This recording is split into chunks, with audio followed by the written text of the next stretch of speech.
Buenas tardes a todos. Es un gusto estar con ustedes en una tarde lluviosa aquí en Paraguay. Le damos la más cordial bienvenida a nuestro disertante, al doctor Fernando Salazar. Él nos acompaña hoy para tocar uno de los temas eh, más importantes, digamos, en este tiempo, que es el tema de la prevención del consumo de sustancia en el ámbito escolar.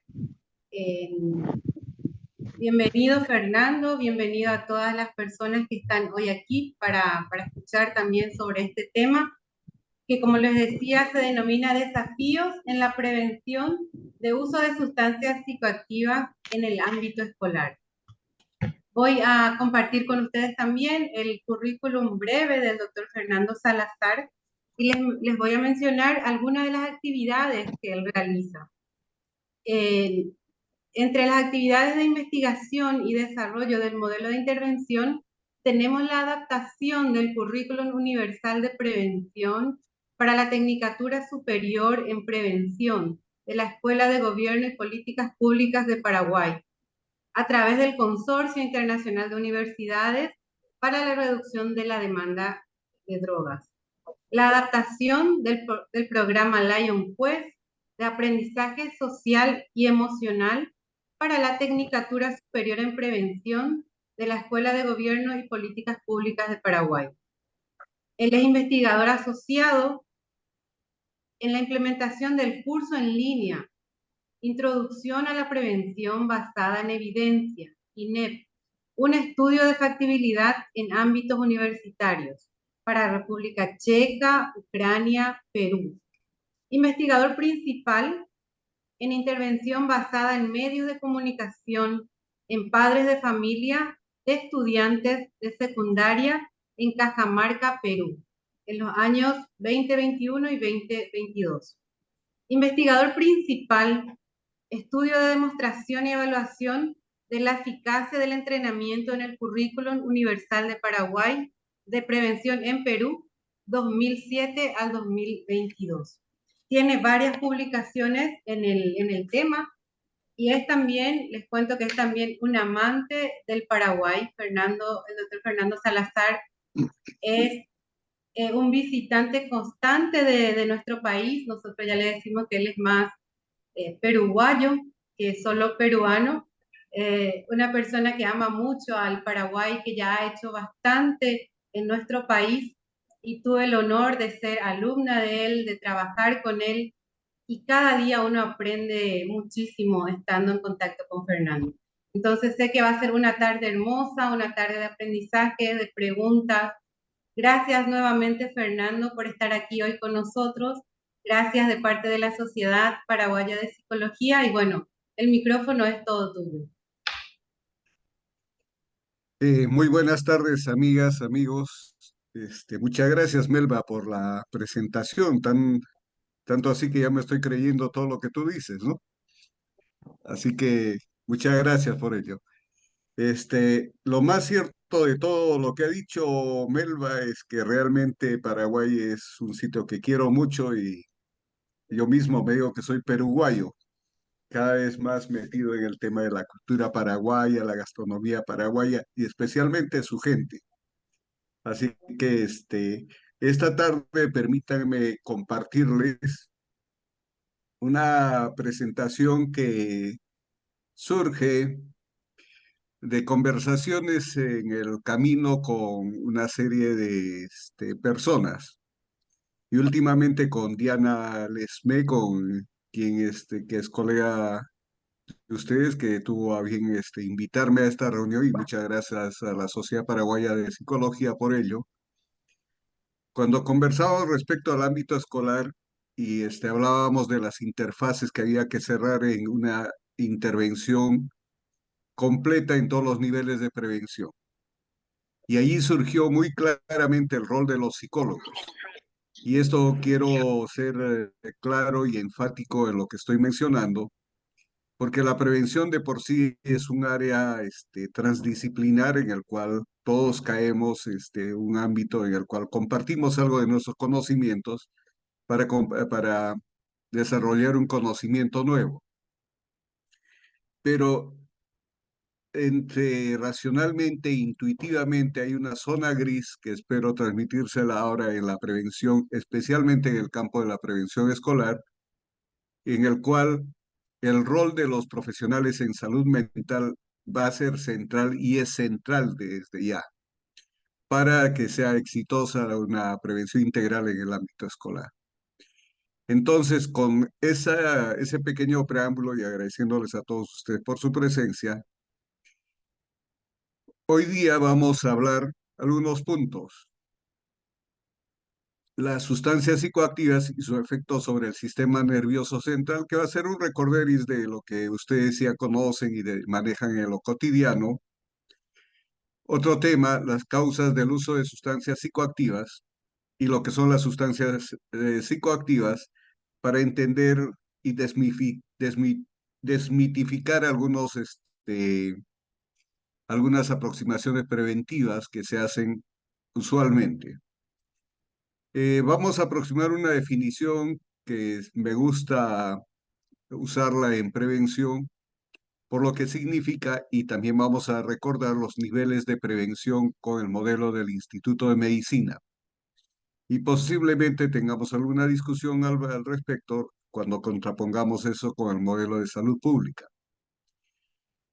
A partir de ahí ya entramos en tema para mostrarle lo que son los componentes de una intervención escolar y un ejemplo de lo que se hizo aquí en el Perú, que logró cuajar con todos los componentes que debe tener una intervención escolar, simplemente para mostrarles cómo se ve un programa integral.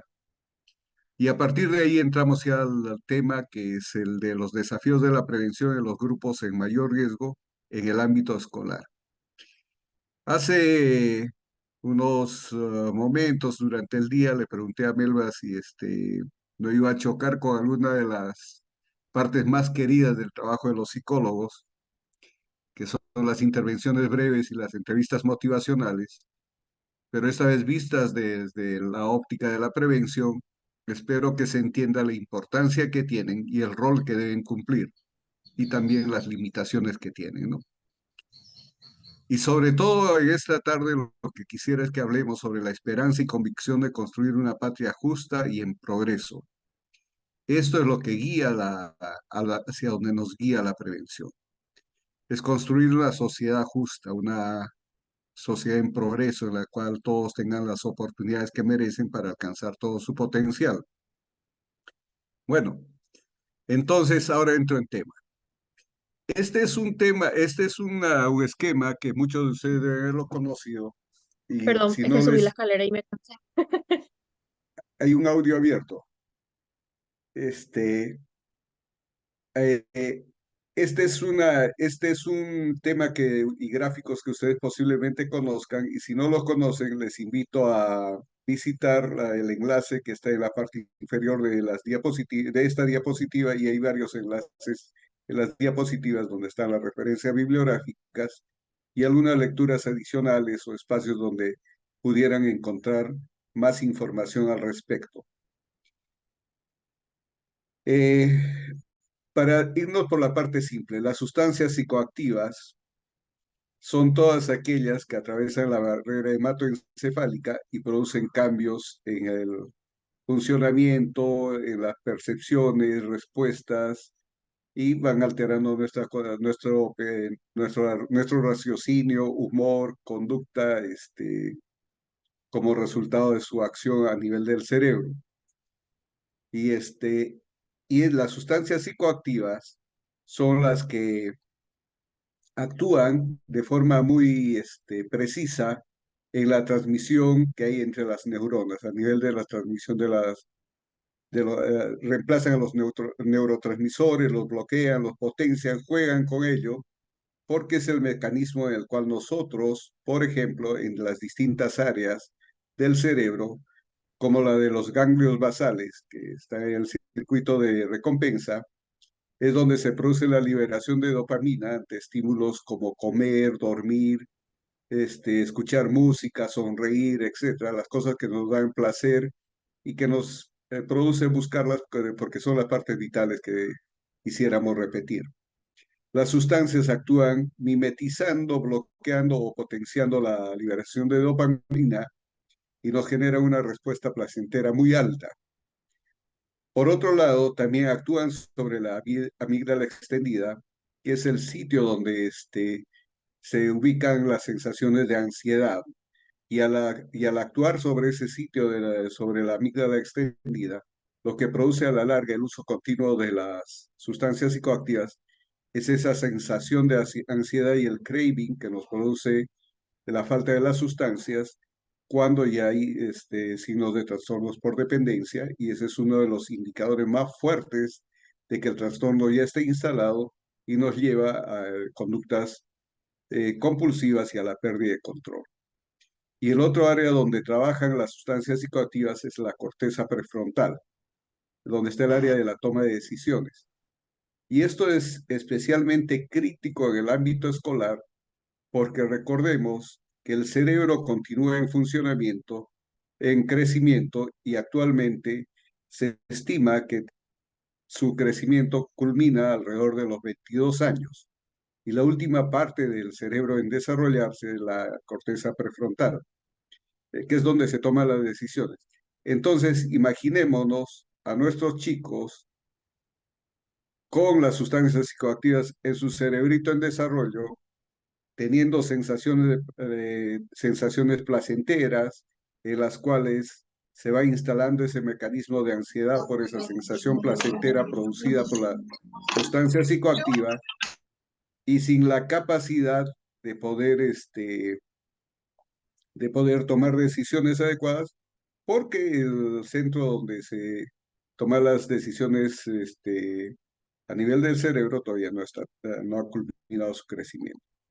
Entonces, las sustancias psicoactivas son todas aquellas que nos alteran el funcionamiento del cerebro y actúan a nivel del circuito del placer, de la corteza prefrontal y la amígdala extendida. ¿Y por qué es importante hablar de sustancias psicoactivas y no de drogas? Porque con drogas podemos significar muchas cosas, y especialmente lo que estamos haciendo los que trabajamos en este área es usar un término genérico como el que es el de sustancias psicoactivas para incorporar dentro de ella, por ejemplo, al alcohol y al tabaco, que por razones de la normalización de su uso, debido a que son drogas legales en muchas de las sociedades, parecen menos dañinas que las que son ilegales. Pero eso es un error. Las legales y las ilegales producen el mismo nivel de daño. Entonces, por eso hay que empezar a utilizar en nuestro léxico cotidiano sustancias psicoactivas.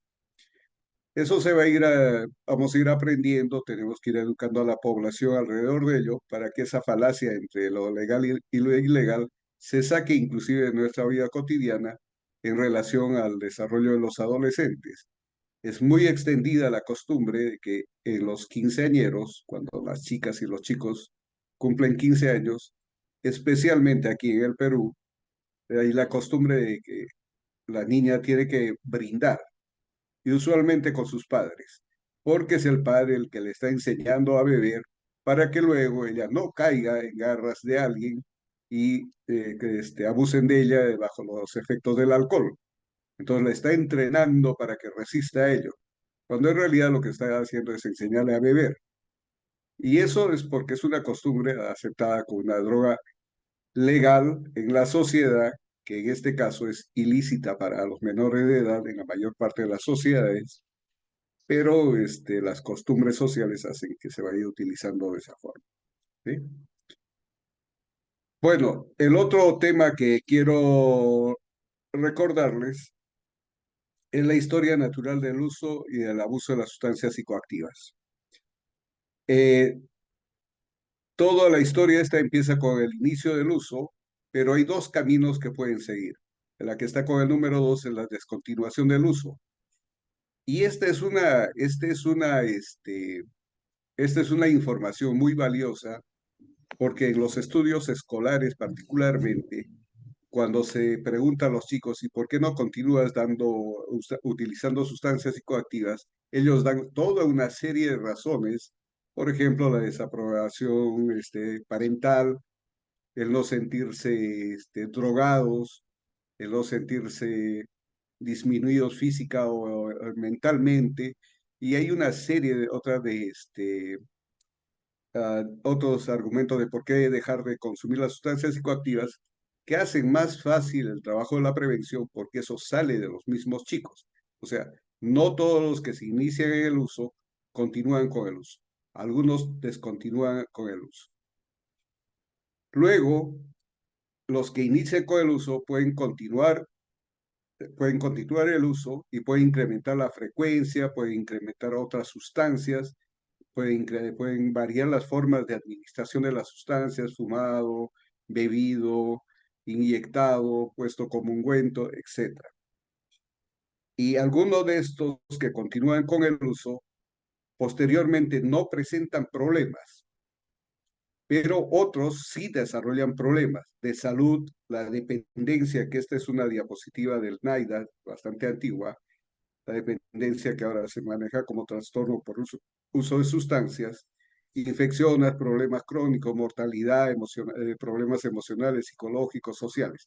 Es decir, hay una serie de problemas asociados al uso, pero también hay algunas cosas al inicio que hacen que se descontinúe el uso.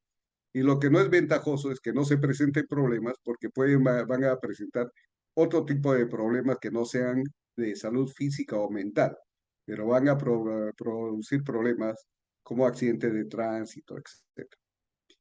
Y las flechitas en celeste que están encima del diagrama, nos indican dónde podemos intervenir con la prevención. Y la prevención se puede hacer antes del inicio del uso en las poblaciones generales, una vez que ésta se inicia para evitar su progresión hacia un consumo ocasional y luego también se puede intervenir posteriormente una vez que ese consumo ocasional o regular se está dando para evitar el desarrollo de trastornos.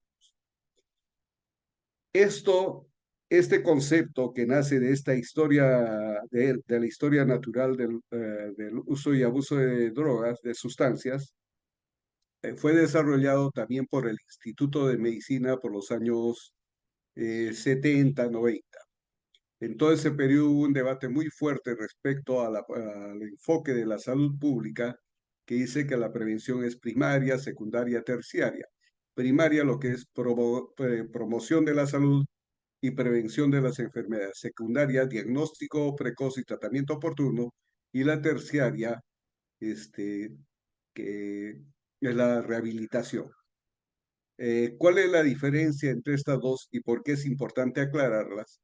Porque los ministerios de salud usualmente trabajan con el sistema de salud pública y los que trabajamos en prevención y tratamiento de sus sustancias, trabajamos con el modelo del Instituto de Medicina. Entonces, son dos modelos que no necesariamente compiten, pero tienen dos enfoques diferentes.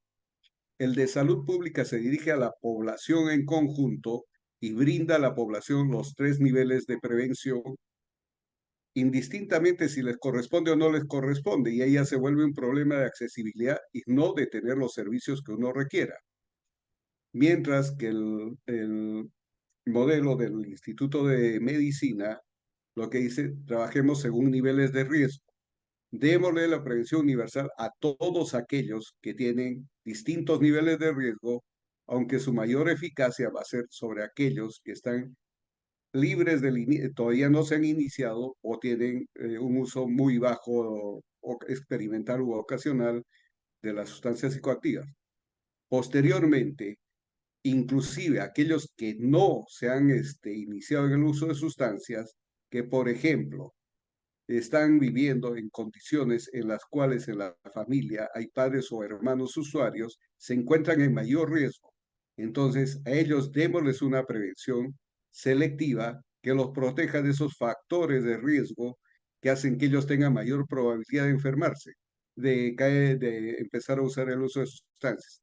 Entonces, fíjense la diferencia del enfoque de salud pública con el del Instituto de Medicina, porque a este grupo que ya en el enfoque del Instituto de Medicinas hay que darle una prevención selectiva. Según el enfoque de salud pública, todavía no le toca nada. Seguirían con lo de la promoción y prevención general. Esa es la diferencia que hace que los dos enfoques tengan distintas salidas. Y el enfoque, el de la prevención indicada, es aquel que se dirige a los individuos. Entonces, parte de las críticas del enfoque de salud pública hacia el enfoque del Instituto de Medicina es que este se dirige hacia las necesidades de las personas y que los otros más bien se dirigen a las necesidades poblacionales. Parecen discusiones banales, pero les repito, hay diferencias marcadas, inclusive en la Organización Mundial de la Salud, cuando la UNODC, que tiene que ver con prevención y tratamiento, utiliza el enfoque de por niveles de riesgo, y lo que es la Organización Mundial de la Salud, la Organización Panamericana de la Salud, utilizan el enfoque de salud pública. Eso lo vamos a ver al final de esta exposición para ver cómo articulamos eso. Espero que ese sea uno de los desafíos que con el aporte de ustedes podamos resolver. Acá recordarles que hay influencias en este desarrollo de la historia natural del uso de sustancias, y acá están representadas por circulitos las características personales, el círculo rojo, por círculo verde los factores ambientales y por el amarillo los factores farmacológicos. ¿Qué significa esto? Por ejemplo, que para iniciarse en el uso, más importa el círculo verde, es más grande que el rojito y no aparece el amarillo, es más importante el factor ambiental que inclusive que el factor personal. Y el factor ambiental tiene que ver, por ejemplo, con la disponibilidad, ofrecimiento y ofrecimiento de sustancias psicoactivas que haya en los macro y microambientes. Macroambiente, por decirle, en la comunidad, en el barrio, y el microambiente en la casa, en el colegio, en un grupo deportivo. Y obviamente también actúan los factores, en menor medida, los factores personales, como la curiosidad innata que tienen los adolescentes para probar para tener distintas alternativas en su desarrollo y encontrarse en ello con distintas experiencias. Una vez iniciado el uso, ya lo que empieza a tener más efecto son los factores personales, probablemente por esa experiencia probablemente placentera que hay anterior con la sustancia, y aquí también entran a tallar mucho la falta de habilidades sociales, emocionales, habilidades cognitivas, habilidades de rechazo, etcétera, que vamos a ver luego a través del modelo etiológico. Entonces, al principio, antes del uso, hay que trabajar mucho sobre los factores ambientales y obviamente sobre los personales, pero una vez iniciado el uso, hay que trabajar fuerte sobre los factores personales y hay que trabajar con los factores ambientales y hay que trabajar también con las sustancias. Porque una vez que ya se da la continuación del uso en frecuencia, otras sustancias y diferentes formas de administración, lo que ya empieza a tallar es el factor farmacológico, porque se va instalando esta respuesta placentera que tenemos a nivel del cerebro en respuesta a las distintas sustancias psicoactivas, algunas más potentes que las otras, y acá sí el trabajo es sacar del mapa a las sustancias psicoactivas y seguir trabajando con las cuestiones ambientales y personales. Entonces, todo esto que se ha explicado de esta forma, y esto está desarrollado desde los años 90, no es hasta el 2015 que empieza a tomar forma a través de preguntas que nos íbamos haciendo los que trabajamos en este área, porque unos sí y otros no usan sustancias psicoactivas. ¿Por qué? ¿Cuáles son las causas del uso de sustancias psicoactivas? ¿Por qué Pedro sí y Juan no? ¿Por qué Marta sí y Rosa no? ¿Por qué? ¿Qué los diferencia? Entonces, la respuesta más simple a esta fue la de los factores de riesgo. Sin embargo, se ha desarrollado ya bastante el tema de la etiología del uso de sustancias psicoactivas y actualmente entendemos el uso de sustancias psicoactivas a través del, por ejemplo, de la teoría del comportamiento planificado, que es una teoría de Asgen de 1991, en la cual indica que el uso de sustancias psicoactivas se debe a las intenciones que tienen las personas de usarlas o no. Si tienen las intenciones, la probabilidad es que sí las usen. Si no las tienen, no las van a usar. Pero estas intenciones se derivan de las creencias normativas, que son aquellas que nos dicen, yo debo responder a las expectativas que otros tienen sobre mi comportamiento. Es una creencia normativa o una creencia de control. Yo puedo controlar el uso de sustancias psicoactivas porque si sé cómo parar, puedo entrar, probarlas y me puedo salir.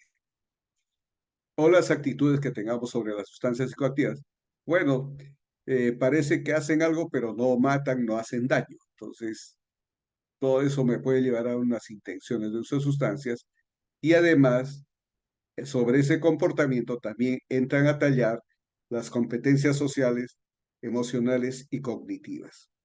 Entonces, esto es parte de lo que explica el modelo etiológico para respecto al uso de sustancias, que, por ejemplo, se contrapone contra lo que es creído, no sé si es creído, la verdad, pero es la forma más fácil de, no, de hacer algo y a la vez no hacer nada, que es decir, no, las personas usan sustancias psicoactivas porque no saben los riesgos que corren con ella, por eso les voy a enseñar cuáles son los factores de riesgo que están a su alrededor para que los eviten. Y con eso simplifican la prevención y dan charlas, información, campañas, todas informativas, para ver que no, las personas no entren en el uso de sustancias psicoactivas, mientras que alguien ya lo dice, no, eso no se produce por desinformación, se produce porque hay una serie de factores que influyen sobre la ejecución de una conducta. Pero esta conducta interactúa, no sale en vacío, sino interactúa con los factores personales, que son nuestros factores genéticos, pues la carga genética que nosotros traemos. Es sabido que aquellos que tienen en sus antecedentes, a través de sus padres, en sus antecedentes genéticos, y cuyos padres y hermanos mayores, que sean hermanos genéticos, que sean usuarios de sustancias, es probable que también tengan más probabilidad de usar sustancias por esa carga genética. También entra a tallar los factores fisiológicos y, por ejemplo, el temperamento con el cual nacemos. Esos factores personales tampoco se desenvuelven vacíos, sino nosotros nos desarrollamos en un macroambiente donde hay una cultura permisiva o restrictiva sobre el uso de sustancias, hay una economía que permite o no permite el uso de sustancias psicoactivas, por ejemplo, las legales, que no quisiera llamarlas así. En algunos casos, una forma de control a través de la economía es subirle los impuestos de tal manera que sean menos asequibles para la población y en otros disminuirle los impuestos. O en otra, el debate que actualmente tenemos si se deben legalizar o no, porque está la discusión de si debemos prevenir, discutiendo el modelo de negocios que tienen los traficantes de drogas.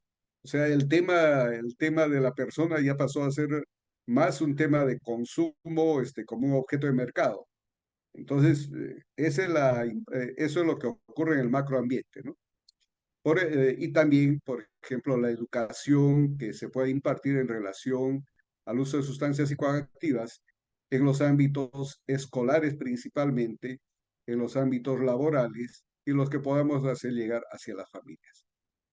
Y también las leyes que restrinjan el acceso al uso de sustancias psicoactivas, como por ejemplo la mayoría de edad necesaria para el uso de sustancias psicoactivas. Eso no es universal, no es uniforme en el mundo. En algunas poblaciones, el acceso hacia las sustancias psicoactivas se da a los 16 años, actualmente mayoritariamente se da a los 18 años y algunos han regresado a los 21 años. Anteriormente, hace unos 40 años, la mayoría de edad en la mayor parte de los países alcanzaba los 21 años, que era mejor en relación al uso de sustancias psicoactivas.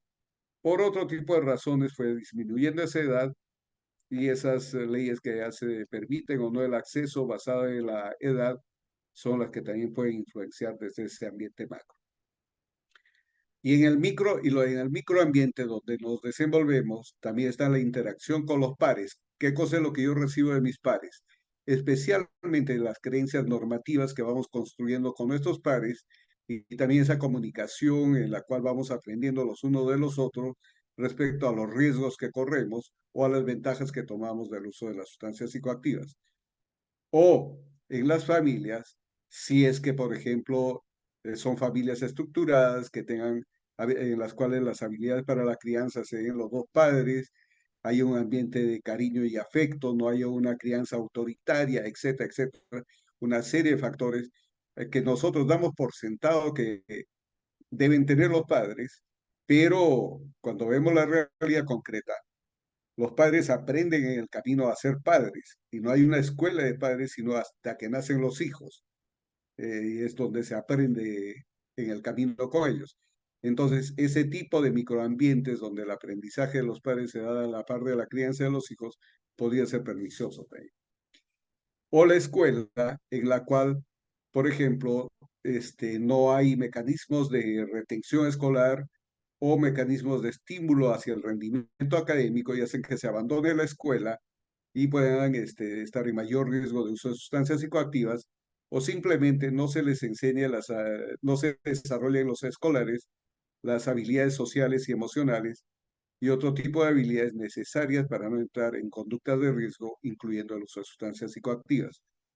Y en los centros de trabajo, por ejemplo, la permisividad o la parte de la cultura laboral que haga que el uso de psicoactivos, usualmente el alcohol, sea permitido dentro del ámbito laboral y en las celebraciones laborales, etcétera.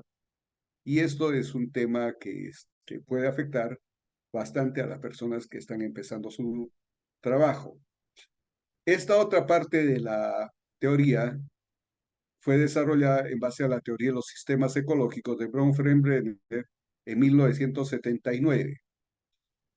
Y es en el 2014 que Silly Sloboda desarrolla este modelo etiológico que integra estas dos teorías y nos permite entender mejor cómo es el proceso del uso de sustancias psicoactivas, ya no solamente con una identificación de los factores de riesgo y protección en cada uno de los ámbitos, sino señalando que las interacciones entre los factores de riesgo y protección entre el macroambiente, el microambiente y los factores y las personas podrían darse de forma negativa, haciendo que las personas sean más vulnerables al uso de sustancias psicoactivas o empiecen a actuar los factores de protección o que se dan usualmente a través de un mecanismo de transmisión y educación con mucha interacción entre estos tres componentes en el macro y microambiente y las personas, en los cuales se va dando una socialización positiva, en las cuales se van construyendo todos los espacios para un desarrollo sano y adecuado de las personas para que logren alcanzar todo su potencial. Entonces, esta es la ventaja de este modelo etiológico del uso de sustancias psicoactivas. Aquellos que quieran leer más sobre esto tienen las referencias en esta diapositiva. ¿Okay? Una vez desarrollado esto, a ver, ahí está. Decimos, ¿qué busca la prevención? Entonces, la prevención lo que busca es evitar el inicio del uso de sustancias psicoactivas en no usuarios vulnerables y en la población general. Esa es la parte inicial de la prevención. ¿Qué otra cosa busca la prevención? Evitar la progresión del uso hacia un uso experimental y un uso ocasional. Y a su vez, evitar que ese progrese hacia un uso regular, o sea, que ya con una frecuencia dada y con motivos N para usar las sustancias psicoactivas, y se desarrollen los trastornos por este uso de sustancias psicoactivas. Esto de evitar el inicio, la progresión o el desarrollo de trastornos por uso de sustancias psicoactivas es la definición más simple que hay de la prevención. Sin embargo, la prevención tiene un fin más grande. El fin más grande que tiene la prevención es que busque el ejercicio pleno de los derechos humanos y la justicia social para comprender por qué ciertos subgrupos de la población tienen una carga desproporcionada de enfermedad, discapacidad y muerte. Con esto lo que le quiero recalcar y traer a la memoria es lo de una de las primeras diapositivas en las cuales lo que, por ejemplo, a varios nos motiva de la prevención es, es esa búsqueda del desarrollo social, de la construcción de una patria justa y en progreso. Entonces, eso es lo que busca la prevención, más que estar en una pelea contra las drogas. Varios países, entre ellos el mío, tienen como lema de su programa de prevención de uso de sustancias psicoactivas la lucha contra las drogas. En realidad, no se trata de estar peleando contra las drogas, se trata de estar peleando por la vida, estar peleando por nuestra sociedad, por nuestros niños, por nuestros adolescentes, nuestras familias, nuestra sociedad en conjunto y que podamos tener espacios donde los que podamos vivir sanos, tranquilos, seguros y tener un horizonte de desarrollo en el cual podamos ver crecer a nuestros hijos de una forma predecible y saludable. Entonces, la prevención lo que busca es el ejercicio pleno de los derechos humanos y la justicia social. Ahora, ¿cómo se organiza la prevención? Y esto también es algo que ustedes probablemente lo han escuchado en múltiples ocasiones, para evitar el inicio y evitar la progresión, que son aquellos que no lo han usado nunca o que todavía no lo han usado o han empezado un uso experimental, están los modelos de prevención universal. Luego de ello está la prevención selectiva para los grupos en mayor riesgo. Los grupos en mayor riesgo, aquellos que viven en condiciones en las cuales hay más factores de riesgo ambientales, especialmente en el microambiente, que hace que tengamos que intervenir sobre sus microambientes para disminuir su riesgo de uso de sustancias psicoactivas o su progresión hacia el uso de sustancias psicoactivas. Como el ejemplo que les ponía anteriormente, el hecho de vivir en familias en las cuales existan miembros de la familia que sean usuarios de sustancias psicoactivas y algunos de ellos con trastornos por uso de sustancias. Y finalmente, el tema que creo que nos motivó a esta reunión es el de la prevención indicada. Esto quisiera que lo conversemos con cierto detalle, porque es la zona gris. La prevención indicada, espero transmitirles en esta presentación mis preocupaciones, dudas, limitaciones y todo lo que me está moviendo desde hace rato respecto a la prevención indicada, en la cual, como nosotros no tenemos una etiqueta en la frente que diga si tenemos el trastorno o no tenemos el trastorno, y muchas veces el trastorno está en una etapa incipiente, no es fácilmente reconocible, no es fácilmente reconocible que tengamos el trastorno. Eh, y todo lo que vemos es, por ejemplo, que tenga un uso regular una persona, hasta un uso un tanto compulsivo, pero no hemos hecho no se le ha aplicado ninguna batería diagnóstica que nos permita clasificarlo correctamente. Entonces, en la prevención muy fácilmente se trabaja con la prevención universal, que es para aquellos que no se han iniciado en el uso de sustancias psicoactivas o se han iniciado y tienen un uso experimental u ocasional. Y esa funciona bien la prevención universal. Prevención selectiva para aquellos que viven en familias con usuarios en barrios donde haya mucho expendio de bebidas o la accesibilidad a las sustancias sea mayor, etc. Y la prevención indicada, este es el lío que yo quiero compartir con ustedes, para todos aquellos que todavía no califican con trastorno de uso de sustancias y requieren intervenciones que eviten que progresen hasta tener el trastorno de uso de sustancias. Y ahí, ¿quién es el dueño de la pelota? Porque la prevención universal es, se dirige a grupos grandes, a grupos poblacionales. La prevención selectiva también tiene una forma de grupos, familias que se reúnen para discutir temas comunes y de esas formas se vaya trabajando la prevención en familias en riesgo. En cambio, ya la prevención indicada está dirigida a individuos en condiciones especiales en las cuales, por ejemplo, las entrevistas motivacionales o las consejerías breves se tienen que dar en condiciones inclusive aisladas con los individuos. Y estas se podrán aplicar en el ámbito escolar.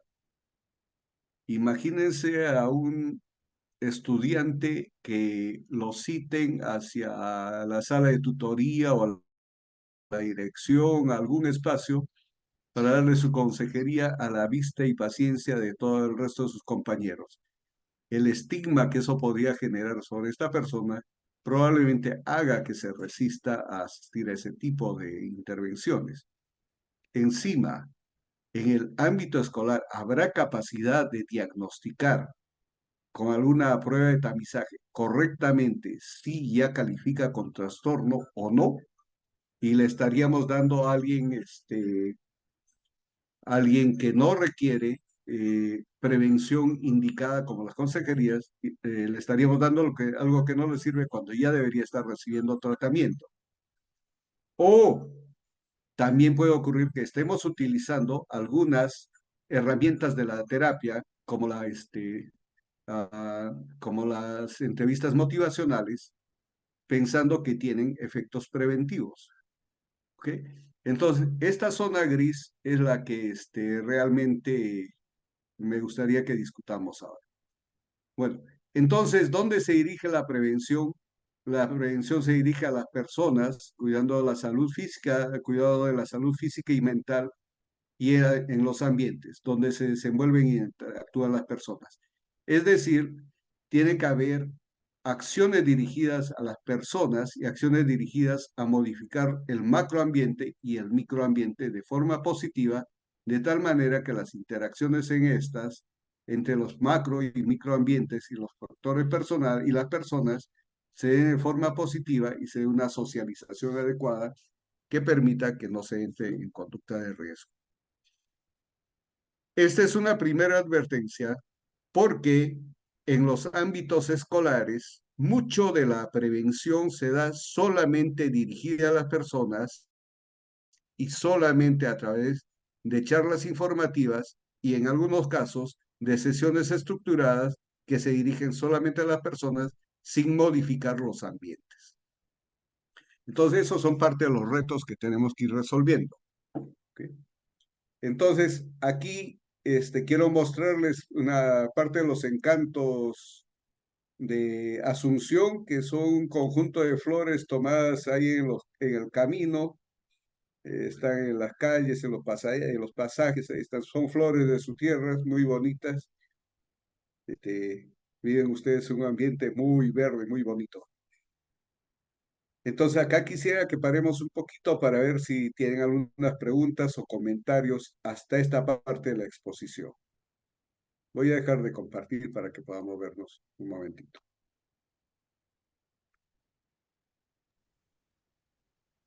Gracias, Fernando. Entonces, si alguien tiene alguna pregunta, puede habilitar el micrófono. Si quiere escribir también, no hay ningún problema.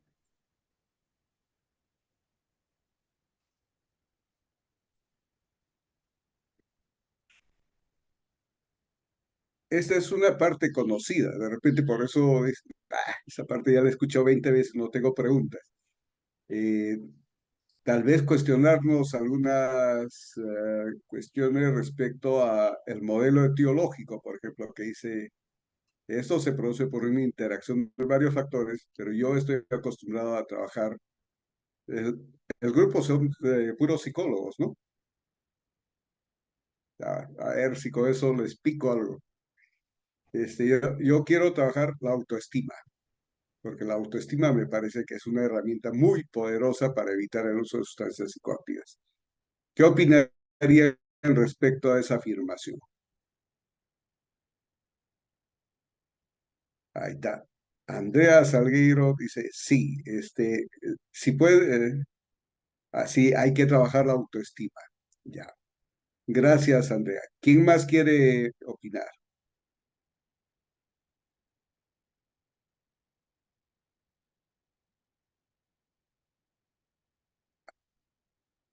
Efectivamente hay que trabajar la autoestima, pero hay que ubicarla de forma adecuada.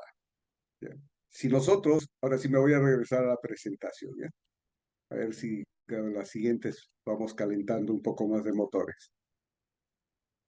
Si nosotros trabajamos la autoestima, tendríamos que ubicar dónde trabajamos la autoestima dentro del modelo etiológico, excepto que tengan que construir un modelo etiológico que explique cómo se produce el uso de sustancias psicoactivas y dónde se ubica la autoestima, ¿no?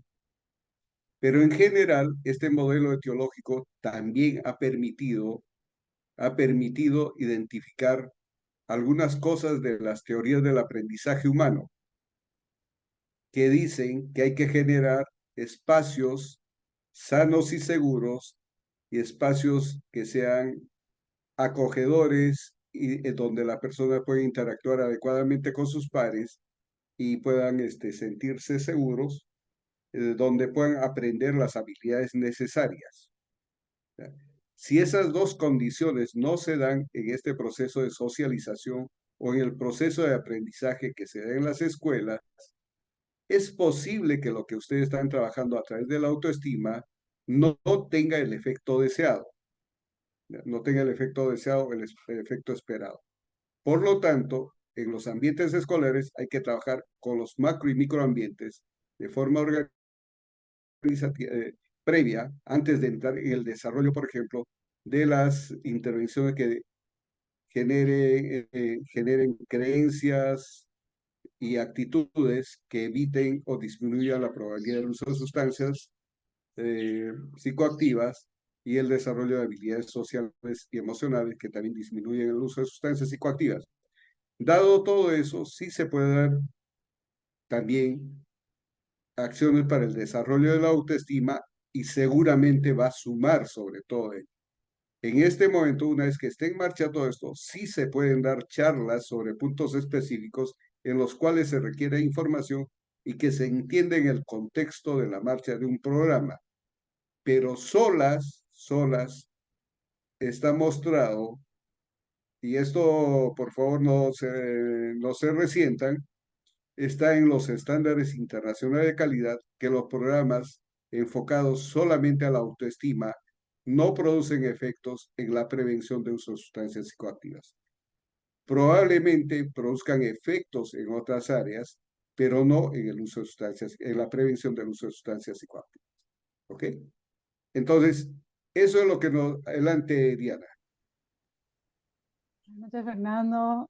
Qué gusto escucharte, qué gusto que lo pones en un lenguaje tan simple, Fernando, que para los que estamos apasionados con el tema de la escuela y en la prevención de uso de sustancias, realmente nos la haces muy fácil.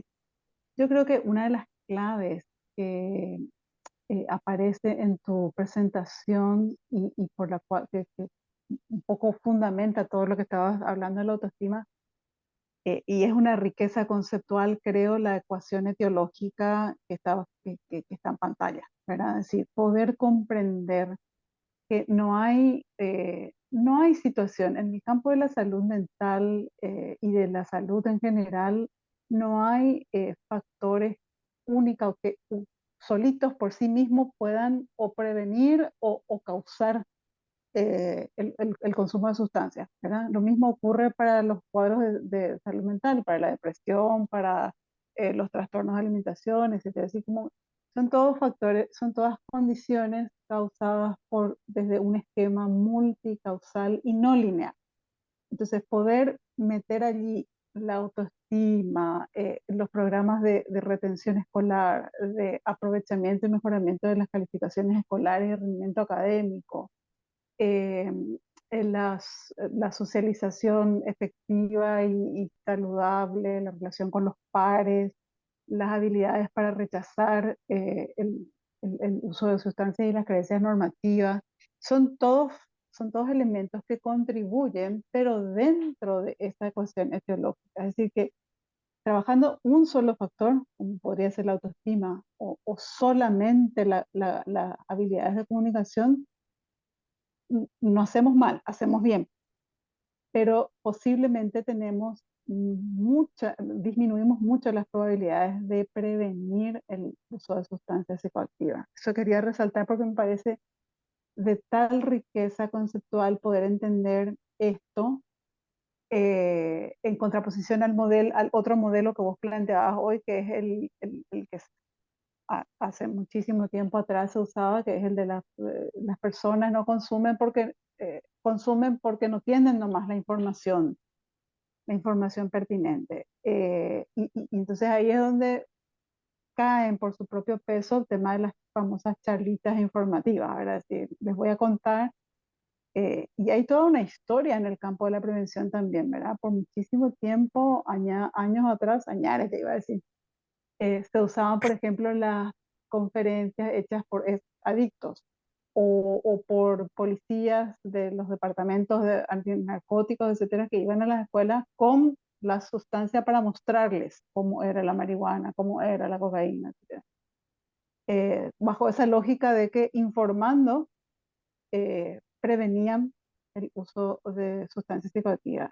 Hoy día eso está totalmente perimido, es más, no solamente no previene, sino que además puede hasta tener un efecto iatrogénico, o sea, puede causar lo contrario, puede hacer que la gente sí tenga ganas de probar un poco esto que están presentando. Les contaban todos los efectos, etcétera. O el adicto, el ex adicto que iba a las escuelas a dar su testimonio, bueno, tampoco es efectivo por el mismo motivo, ¿verdad? Se basa en un elemento, y no pierde de vista la complejidad que has presentado también en el modelo multicausal. Así que gracias por eso, Fernando. Sí. No, gracias, Diana, por haberlo redondeado y dado una forma bien pragmática a esta primera parte de la presentación, porque efectivamente, pues estamos entre dos lógicas también en la implementación de la prevención. Lo que buscan los decisores políticos y lo que buscamos los que trabajamos apoyados en la ciencia. Soy epidemiólogo y nadie me va a salvar de los modelos etiológicos. Mi vida desgraciadamente se vuelve lineal en este campo. O sea, hay que seguir algunos caminos predictivos. Y así andamos enfrentados porque esto ha permitido identificar cuáles tienen más peso o menos peso sobre la prevención del uso de sustancias psicoactivas. Y es así que con confianza podemos identificar ya acciones que en cada uno de los ámbitos se puedan implementar de forma segura y obtener resultados positivos. Frente a la de los decisores políticos, que tienen una lógica de alcanzar a la mayor parte de la población, la lógica de la cobertura. ¿Cuántos escolares, cuántas familias, cuántas comunidades han sido sensibilizadas? Esa palabra que es tan buena, a mí ya me está produciendo alergia, porque pueden sensibilizar a cientos de niños en una sola charla y reportan que han alcanzado a una buena parte de la población y podrían pintar a un país como un país que tiene prevención. Y todo lo que han hecho ha sido una pantomima de lo que es la prevención sin ningún efecto y exactamente como ha señalado, ha habido programas que han tenido efectos negativos porque justamente se basaban en la información y el uso de exadictos, ¿no? Entonces ya conocido eso, sabemos lo que también no debemos usar. Gracias, Diana. Y gracias por poner el tema de la autoestima que nos ha permitido hablar algo más. Fernando, Entonces, tengo comentarios en el chat, si me permitís leerte, y algunas sí, preguntas por también. favor. ¿No? Tenemos a Ro Mareco que dice, ¿cómo se puede o cómo usted recomienda hacerlo en adolescentes? Creo que en cierta manera al inicio ya respondiste, Dice, y si en sus hogares no se les afirma con afectividad. Andrea Salgueiro dice, es complicado cuando el ambiente no ayuda. Gabriela Casco, las adicciones a redes y dispositivos móviles que dicen que disparan la dopamina, quizás detonan con más facilidad la adicción a las sustancias psicoactivas, pregunta ella. Jenny Baez, ella dice, la adicción de varios tipos de sustancias están a la orden del día, más en el entorno escolar. Y Diego Nicolás pregunta, en su conocimiento, doctor, ¿existen investigaciones relacionadas a lo mencionado por Gabriela? El tema de las adicciones a las redes y a los dispositivos móviles. Sí. Ya, primero uno de los bloques. Parece complejo, pero espero en este bloque que vamos a empezar mostrarles cómo podría ser un modelo de prevención que integre todo ello. Porque efectivamente, si esto se quedara como una propuesta teórica sin una respuesta pragmática, sería una hipótesis de trabajo a ser probada todavía. En un instante les respondo a ello y van a ver cómo podríamos calzar distintas iniciativas en ese marco general de prevención. El otro en relación a lo que está en boga en este momento se está discutiendo bastante, es la adicción la adicción a los medios digitales. Y ese es un tema en el cual se ha seguido el mismo patrón etiológico que el uso de sustancias psicoactivas, con algunas variantes, ¿no? Con algunas variantes que permiten adaptar algunos modelos. Todavía no conozco de un modelo que haya sido ya experimentado en su nivel de efectividad. ¿Qué significa eso? Y hay algunos modelos de prevención de estas adicciones digitales que han sido experimentadas en forma controlada con grupo de intervención y grupo de control en condiciones absolutamente medibles y que han dado cierto nivel de eficacia. Ahora, ¿cómo llevar eso a una masificación que permita ver si esa intervención funciona o no en la población real? Todavía no hay, pero es algo que se requiere de inmediato y tampoco está claro si esa adicción a los medios digitales produce una adicción posterior a las sustancias psicoactivas o se va dando de forma concomitante. A diferencia, por ejemplo, de lo que es el consumo de azúcares en edades tempranas, que sí está muy vinculada, no sé si de forma casual o causal con el desarrollo de las adicciones en periodos posteriores. Parece que es el uso compulsivo y el mecanismo de placer el que se va activando y ante la presencia de una sustancia psicoactiva, ese mecanismo que ya está alterado por el azúcar, puede producir ese tipo de probabilidad incrementada de uso de sustancias psicoactivas. No conozco en adicción de digitales, en adicción a medios digitales, si es que ya hay un programa que haya sido probado a nivel poblacional. Esperemos que aparezcan y en cuanto tenga alguna referencia, se las comparto y si alguien tiene, me las comparte, por favor, porque eso está entrando con fuerza. Hay muchos indicios de lo que se debe hacer y lo que no se debe hacer, pero una lógica bien simple que les invito a pensar al respecto es, ¿a qué edad y con qué motivo deberíamos darles nosotros un teléfono celular a nuestros hijos? Está entrando con la idea que es para estar comunicados y todo el tiempo estar conectados, etcétera, pero nuestros chicos andan en el colegio 6 horas al día y algunos más, un poco menos. Y durante las horas de clase no usan sus teléfonos digitales, sino a la salida. Y usualmente ni a la salida se comunican, pero sí están pegados al teléfono buscando información de distinto tipo. Que lo utilizan para sus trabajos, lo utilizan para sus trabajos. pero no todo el rato, ¿no? Entonces, ese tipo de recomendaciones todavía están siendo intuitivas. No hay que darles muy temprano y sin control.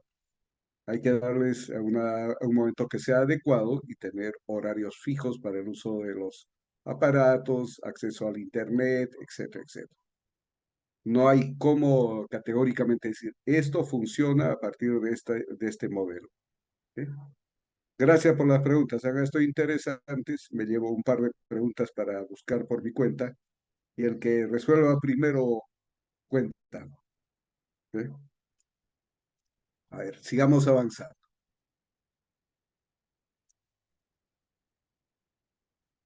Chispas. Allá. Ya. Ahora vamos a ver la prevención del uso de sustancias psicoactivas en el ámbito escolar. Estas fotografías son mías. Un día caminando ahí por Asunción, una calle con una pared muy bonita, es una pared blanca, con sus rejitas, con sus arbolitos bonitos. En esa misma ruta está la Biblioteca Nacional del Paraguay. Me metí un ratito y no había nadie. Poco más me pongo ahí en el escritorio para atender a quien vaya a entrar, pero no había nadie. Debía haber sido la hora. Fui como al mediodía, donde creo que era el único que estaba caminando en la calle en medio del sol. Como no sabía que a esa hora no se debe caminar, pagué también el noviciado porque caminé como 6 cuadras en una dirección y tuve que llamar un taxi para que me devuelvan las 6 cuadras bajo sombra en el carro, porque es insoportable el calor. Probablemente eso explique por qué la biblioteca estaba, estoy exagerando cuando digo vacía, ¿no? Pero casi no había nadie. Y la otra cosa que me llamó la atención fueron estos niños que están en la puerta de una escuela, que dice, que tenía ese cartel que dice, lo único imposible es aquello que no intentas. Y los chiquitos están solos en la puerta, no hay adulto visible, este, obviamente están curioseando sin control, porque eso no, un niño a esa hora, que es horario escolar, no debería estar en la puerta de la escuela, ¿no? Y la otra, la forma de la escuela, que si ven ustedes a la niña que está detrás de los barrotes, parece que estuviera guardadita por haber cometido alguna falta. Entonces, ¿será esta una escuela acogedora? ¿Será una escuela segura?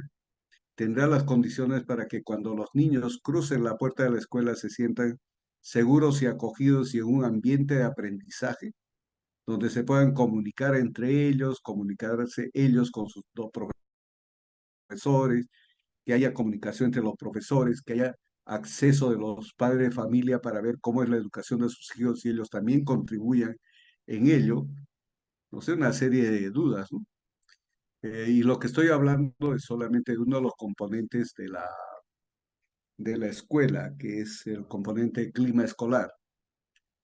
Y por ejemplo, en las escuelas las que les trabajan el programa escolar aquí en el Perú, en la entrada, en un sitio muy visible, está la política escolar de prevención de uso de sustancias psicoactivas, que es como se indica que debe estar. En un sitio prominente y visible que comunica el carácter de la escuela en relación al uso de sustancias psicoactivas. Voy a explicar ello un poquito más tarde. Pero, por ejemplo, esos dos elementos de un programa escolar, puedo intuir que no estaban presentes en esta escuela. Ah, de acuerdo al Currículo Nacional de Educación de Paraguay, sí tienen actividades para el desarrollo de habilidades sociales y emocionales, pero no, obviamente, no he tenido cómo averiguar si se desarrollan esa en la forma adecuada como para que los chicos realmente practiquen esas habilidades y las incorporen en su bagaje, que es el otro elemento de la prevención escolar, cómo desarrollar habilidades sociales y emocionales. Entonces, a ojo de buen cubero, yo, a ojo de buen cubero y con toda la probabilidad de equivocarme, yo diría, esta escuela no tiene un programa de prevención escolar. Pero probablemente por la ubicación de la escuela y por la accesibilidad que tiene a la comunicación diferentes grupos que en Paraguay también comunican lo que es la prevención, dando información, preguntarse si es que han recibido charlas preventivas sobre uso de sustancias psicoactivas, de repente la respuesta es sí, ¿no? Y esta escuela marcaría como una escuela que ya tiene un programa de prevención o hacen prevención de uso de sustancias psicoactivas. Entonces, quiero que en este segmento de la presentación se vea la diferencia entre algunas iniciativas de prevención como son aproximarse a dar información mediante las charlas versus lo que debe contener un programa de prevención escolar. Entonces, ¿cuáles son los componentes de la prevención escolar? ¿Cómo hacemos para lograr que estos chicos de la foto, que son chicos paraguayos, creo que ganaron un concurso en la NASA, un concurso tecnológico, pero son chicos de Paraguay y en un concurso internacional? ¿Cómo hacemos para que nuestros chicos, todos los paraguayos, lleguen a ese nivel? Y los que quieran concursar en aspectos tecnológicos, que concursen. Los que quieran participar de actividades culturales, otro tipo de creaciones, que tengan esa oportunidad y que sean campeones. ¿Cómo hacemos ello? Tenemos un audio abierto. ¿Cómo hacemos ello? Eso se logra a través, por ejemplo, de implementar uno de los componentes de de la prevención escolar, que son las políticas de prevención escolar, que es la declaración de las conductas esperadas en relación al uso de sustancias psicoactivas y las acciones que se tomarían o se tomarán en caso de que alguno de los miembros de la comunidad educativa no cumpla con las normas que se han pactado. Aquí hay varias claves en lo que estoy diciendo. Normas pactadas significa que la política escolar no viene desde afuera, sino es construida desde adentro por los propios actores de la escuela, y los actores de la escuela son los mismos adolescentes, los mismos escolares, sus profesores, sus directivos, los padres de familia y grupos de interés alrededor del colegio. O sea, entre todos pactan lo que se va a hacer para que no haya uso, tenencia, ofrecimiento o venta de sustancias psicoactivas en la escuela. Eso es uno de los componentes clave y está señalado en los estándares internacionales de calidad con un nivel de eficacia bastante bueno. Entonces, es por ahí que arranca una intervención escolar que tiene un previo, que esta vez no lo voy a desarrollar, que es formar la estructura para la prevención, que es formar los equipos de liderazgo y acción para la prevención, que son los que desarrollan la política, que ya viene de otro ámbito que no es el de la ciencia de la prevención, sino la ciencia de la implementación. El de la ciencia de la prevención dice, tiene que haber política. Después de que se establece la política, que es una intervención macroambiental, porque abarca a toda la comunidad escolar, directivos, docentes, padres de familia, comunidad circundante a la escuela y por supuesto a los escolares. Después de que que todo eso está en marcha y se está haciendo cumplir, se deben empezar las prácticas de clima escolar positivo que nos permitan desarrollar esa percepción de seguridad, acogida, pertenencia, vinculación efectiva entre los miembros de efectiva entre los miembros de la comunidad escolar. Y fíjense que esto que es el macroambiente escolar y el microambiente escolar, porque eso se da a nivel de las aulas y de los pasadizos de la escuela,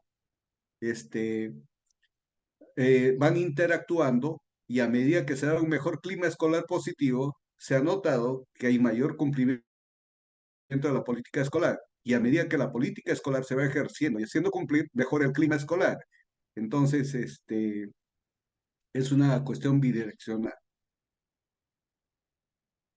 Una vez incorporadas estos dos elementos, recién se da la parte del currículo de prevención, que son una serie de sesiones estructuradas, usualmente entre 12 y 15 sesiones que se dan a lo largo del año, donde mediante técnicas de educación interactiva se van desarrollando habilidades sociales y emocionales y habilidades, por ejemplo, de resistencia a las influencias sociales, que son dos. La teoría de las influencias sociales es una teoría adicional a las que demuestra el modelo etiológico, pero que funciona perfectamente porque interactúa con la teoría del cambio de conducta humana. Entonces, estos tres componentes realmente son una maravilla, porque como acabo de mencionar, la política mejora el clima y el clima mejora el cumplimiento de la política. Y eso a su vez permite que se generen los espacios adecuados para el desarrollo y aprendizaje de las habilidades sociales y emocionales. Y esas habilidades sociales y emocionales y las habilidades de resistencia a las influencias sociales hacen que las personas logren sus competencias sociales y a la vez eso permita que cumplan mejor las políticas, sean contribuyentes de un clima escolar positivo. Entonces acá se va dando un círculo virtuoso de una serie de interacciones que son los de socialización que permiten que se haga el desarrollo sano y positivo de la prevención. Por favor, permítanme 30 segundos alejarme de la pantalla.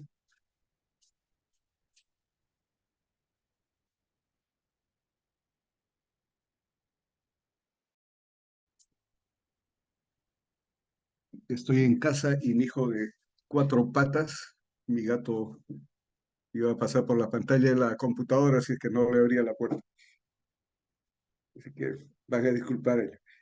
Entonces, estos componentes de prevención universal escolar tienen que estar para dar los resultados esperados en disminución de las conductas de riesgo, entre ellas el uso de sustancias psicoactivas, y a su vez mejorar la retención escolar y mejorar también el rendimiento académico. Usted dice, ¿y cómo llegamos a la retención escolar y cómo llegamos al rendimiento académico? Porque eso es clave que lo tengamos claro los que trabajamos en ámbitos escolares. Los profesores no son los segundos padres que tenemos. Los profesores para muchos chicos son el único padre que tienen, con el que pueden hablar, conversar, tienen confianza, etc. Es el padre del colegio. Estos profesores, cuando uno les habla de sustancias psicoactivas, por supuesto que reaccionan positivamente y entienden muy bien el problema y saben que eso es algo que hay que trabajar, pero ellos, en mi experiencia, lo ven desde la óptica de lo que ellos buscan, que los chicos aprendan lo que es el propósito principal de la escuela, es el desarrollo de sus habilidades cognitivas y su preparación para la vida. Entonces, para ellos les interesa bastante el rendimiento académico y la retención escolar. Cuando hay un buen clima escolar, cuando hay orden y disciplina en la escuela, los ambientes de aprendizaje son los propicios y mejora todo el proceso de aprendizaje académico más fácilmente. El desarrollo de habilidades sociales y emocionales y el uso de técnicas de educación interactiva también apoya el desarrollo, el mejor rendimiento académico. Y esos sentimientos de pertenencia, seguridad y acogida hacen que realmente los chicos se retengan en la escuela. Entonces, esa es la magia de la conjunción que hacen la prevención y la educación. Pregunta, para que tengan anotado ahí y podamos discutir posteriormente. Debemos hacer la prevención escolar, yendo nosotros a implementar la prevención escolar, nosotros externos a la escuela, o son los maestros los que tienen que implementar la prevención escolar. Dejo esa pregunta para que la podamos discutir en el momento de las preguntas y respuestas. Entonces, al inicio de esta presentación, preguntar, ¿es complejo todo esto? Sí, parece complejo. Pero esto es finalmente como se ve un programa escolar que tiene estos distintos componentes. Ese es el programa escolar que trabajamos en el Perú, que tiene su política escolar, que tiene su propio modelo lógico, no modelo etiológico, sino su modelo lógico, los pasos a darse para que se lance de forma pública con la presencia de toda la comunidad escolar, con la presencia de las autoridades comunales, se haga la difusión con esta pancarta es una gigantografía que se pone a la entrada de la escuela, un sitio prominente, está escrita en la agenda de los chicos, impresa en la agenda de los chicos hacen prácticas en el salón discutiendo la política escolar O sea, la política escolar entra por todo lado. Se dan actividades de clima escolar a nivel de todo el colegio. Se acaban los gritos, se acaban los ruidos molestos no controlados, en los momentos que no debe haber ruido. Hay bienvenidas a los estudiantes, no porque sea algún día especial, sino simplemente por el hecho que han llegado al colegio. Los profesores se organizaron para darles la bienvenida y saludándolos a los chicos en la forma que ellos se saludan, con abrazo, con puños, con codo, con rodilla, con todo lo que querían saludarse, y los profesores en algunas ocasiones vestidos de la forma más elegante para mostrarle respeto a sus estudiantes. Esto, a nivel de escuela, permite que el tránsito entre los pasillos sea realmente bueno, especialmente en horario de clases donde no hay ruidos externos y permite una concentración en las actividades académicas. Y el currículo escolar de prevención, que tiene la bondad de dar esas sesiones para el desarrollo de habilidades sociales y emocionales y de resistencia a las influencias sociales, se desarrolla mediante técnicas de educación interactiva que permiten el trabajo en grupos pequeños, las plenarias, la escucha efectiva, el estar presente, toda una serie de cuestiones que a su vez van redundando en el rendimiento académico y van redundando en el clima, van redundando en el cumplimiento de la política, etcétera. Entonces, hay mucha interacción que permite que todo vaya fluyendo de manera adecuada. Adicionalmente, una vez que todo esto está montado, se empezó a hacer el trabajo de educación a la comunidad circundante y también se hizo el trabajo con las familias, conexión escuela, familia y comunidad.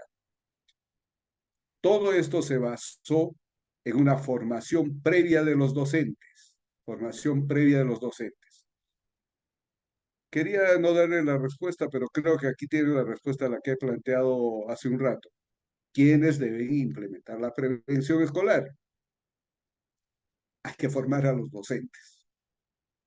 Mucho error se comete cuando vamos nosotros, queremos como técnicos invadir los espacios académicos para hacer prevención de uso de sustancias psicoactivas, porque ese es nuestro mandato, por decir.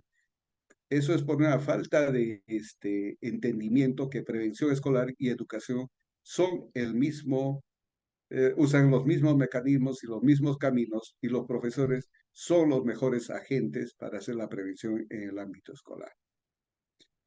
Todo esto requiere un fuerte sistema de monitoreo y evaluación continua que permita ir ajustando los modelos para poder realmente llegar al punto deseado y no tener intervenciones como las que también nos invaden a lo largo y ancho de la región, de los países de la región, en los cuales la prevención escolar se basa en el envío y entrega de manuales que deben interpretar los profesores y hacer lo que mejor interpreten con sus alumnos para que hagan prevención escolar.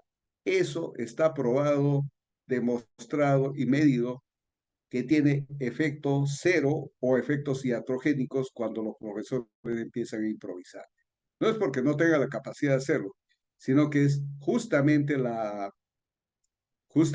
complejidad de todo esto que requiere que para cada una de estas etapas hay una formación específica para la política, para el clima, para el currículo, para cada de las actividades en relación a la comunidad y la familia, y esto para el ELAP, para el monitoreo y evaluación. ¿Sí? Entonces, esa es la única complejidad, pero esto nos ha permitido lograr estos resultados.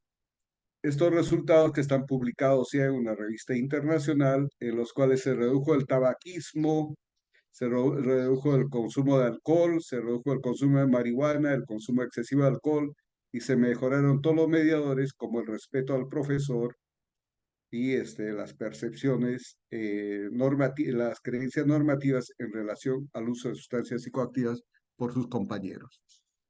Las intenciones de uso de sustancias psicoactivas bajaron en los grupos de intervención versus los grupos de control.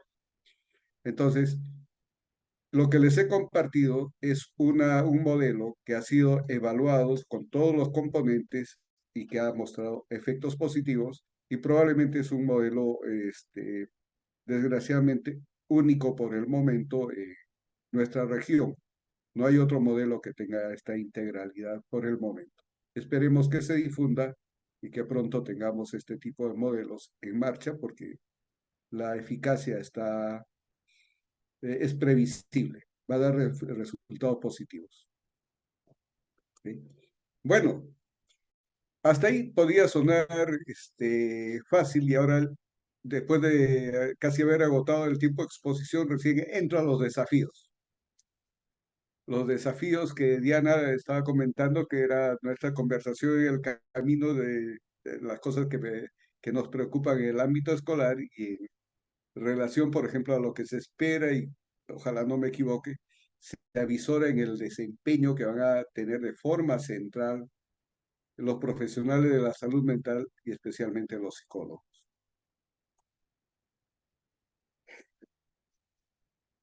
Una primera pregunta es, ¿cuáles son las necesidades de la población escolar? Este artículo que está referenciado acá abajo tiene menos de 10 días de publicación. Esto que estamos viendo acá, en esta diapositiva, parece una pregunta media inocentona, media inútil. ¿Cuál es la proporción de la población que requiere escolar, que puede ser abordada con prevención universal? ¿Cuál es la proporción de los escolares que deben recibir prevención selectiva y cuál es la proporción de la población que debe recibir prevención indicada? ¿Okay? Entonces, en este artículo traen a colación algo que era vigente antes de la pandemia. Antes de la pandemia se pone que el 80% podía ser abordada con prevención universal, 15% con prevención selectiva y 5% ya requería una prevención indicada. Con esos datos he jugado respecto a la población de educación secundaria que señala el censo escolar del 2016 del Paraguay y poniéndole números absolutos, por ejemplo, 820,000 niños, o casi 900,000 niños en Paraguay en el año 16 necesitaban prevención universal a la cual le podíamos sumar estos 153,954,000 que requieren prevención selectiva. Entonces estamos hablando de más o menos 947,000 escolares que requieren o prevención universal o prevención selectiva y 53,000 requieren prevención indicada.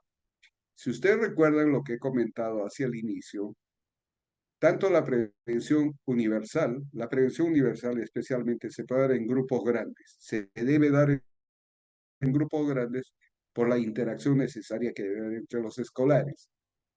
La prevención selectiva también se puede dar en grupos familiares, por ejemplo. O sea, por lo menos el abordaje es un poco más fácil, porque se puede hacer en grupos y no requiere mucha implementación especial como espacios especiales para hacer la prevención indicada. Requiere espacios más privados porque es de uno a uno. No tengo idea cuántos psicólogos hay en Paraguay, ¿verdad? No sé si tienes ese dato o alguien que me pueda dar ese dato.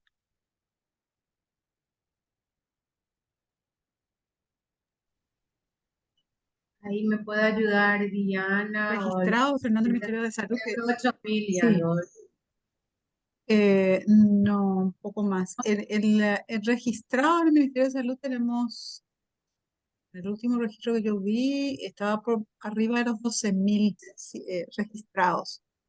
Pero como hay un margen importante de psicólogos que no están registrados en el Ministerio de Salud, podría fácilmente haber unos 2,000, 3,000 más, o sea, unos 14, 15,000 Ya, psicólogos 15,000 en toda la República. psicólogos. Más o menos, sí. Haciendo cálculos así muy gruesos. Por número de registro, están registrados 12,000, un Ya. poco más, poco más, poco menos. ¿Cuántos colegios de Paraguay tienen psicólogo que trabaje como psicólogo, no como profesor? Eso ya no Pongamos sé, algo, pongamos eso algo ya no tengo. simple. ¿El 90% de las escuelas? Probablemente no.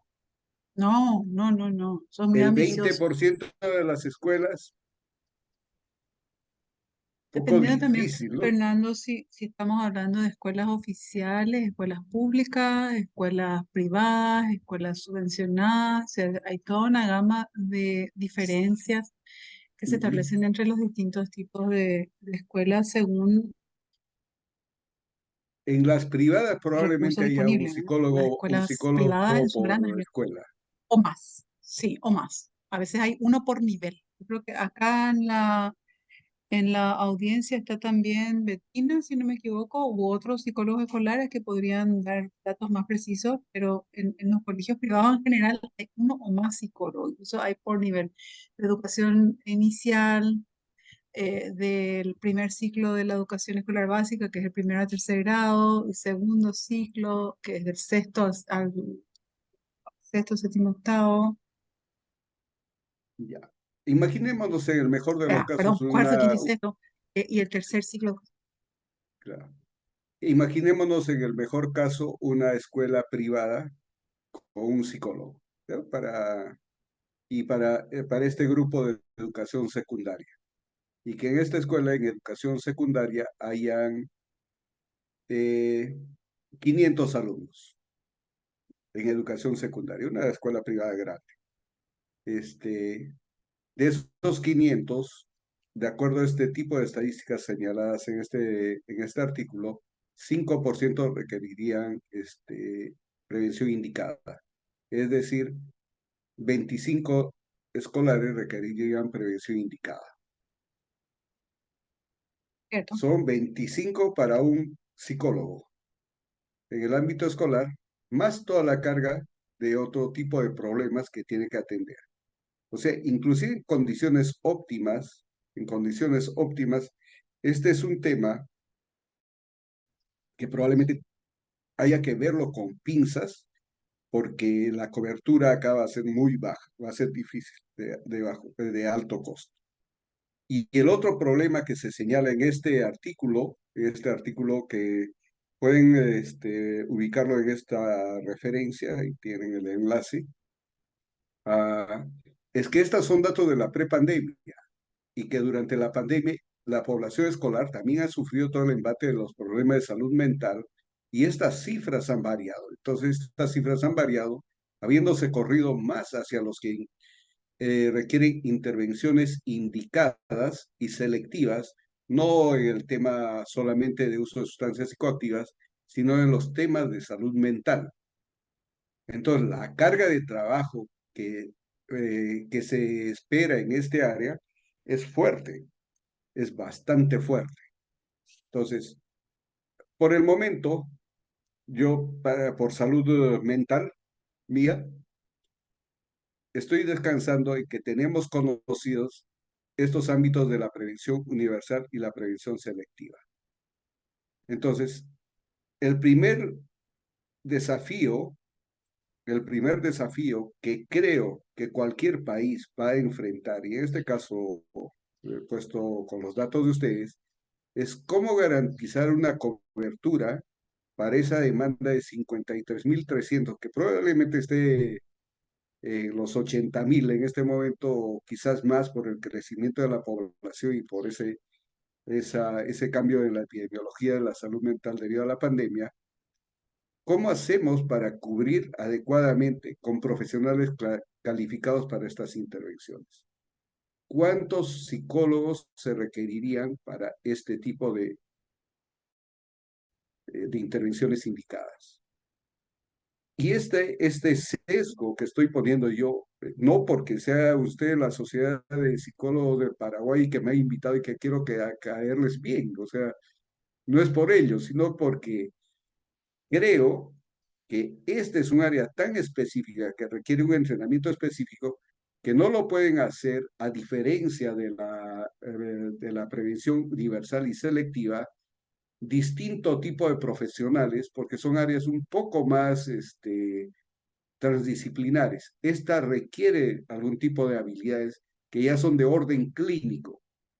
Entonces, por ello es que probablemente el profesional de elección en este caso en los profesionales de elección en este caso sean psicólogos y psiquiatras. Y nuestros amigos los psiquiatras, muy poquitos se ponen a trabajar en adicciones. De todos los psiquiatras, muy pocos se ponen a trabajar en adicciones. Y esos poquitos psiquiatras en adicciones, ¿habrá alguno que trabaje en el ámbito escolar? Sería un caso inédito, ¿no? Entonces, ¿cómo garantizamos esta cobertura? Pero esta cobertura podría resultarnos abrumadora si primero no resolvemos el tema de saber a cuántos tenemos que abordar en este nivel de prevención, que es donde, perdone que utilice una jerga que espero, no sé si se entiende en Paraguay, que es donde se queman las papas, es donde se definen las cosas. Si aquí no evitamos la progresión hacia los trastornos, los que pasen esa barrera van a tener una enfermedad crónica, irreversible y con la potencial de recaídas a lo largo de su vida. O sea, ya vamos a tener una persona enferma, ¿no? Entonces, este es un tema que hay que abordar bien, ¿sí? Lo otro, ¿qué cosas sabemos nosotros de los programas que tienen evidencia científica en relación a los 3 niveles de atención? Y ahí me metí al Blueprint, que es algo así como la Biblia en este momento o el reservorio de dónde están referenciados o dónde están descritos los programas que tengan evidencia científica de eficacia. Y para prevención universal hay 29 programas. De ellos 4 son modelos. 4 modelos significa que funcionan sí o sí y funcionaría en cualquier lado siempre y cuando se hagan las adaptaciones necesarias. Si algo fue desarrollado en Minnesota y lo queremos poner en Asunción, tenemos que ponerlo mínimo en español paraguayo y poner figuras de paraguayos y el lenguaje y la epidemiología paraguaya. Tenemos que hacer una adaptación, porque si no, no va a funcionar. Tenemos programas prometedores 25, eso significa que han dado algún nivel de eficacia, pero no es generalizable. Si nos vamos a las prevenciones, a las intervenciones selectivas, hay 3 programas modelo y 14 programas prometedores. Y acá es donde le pedí auxilio a Melba porque quería ver el pulso de cómo se van a sentir con lo que voy a presentar luego, porque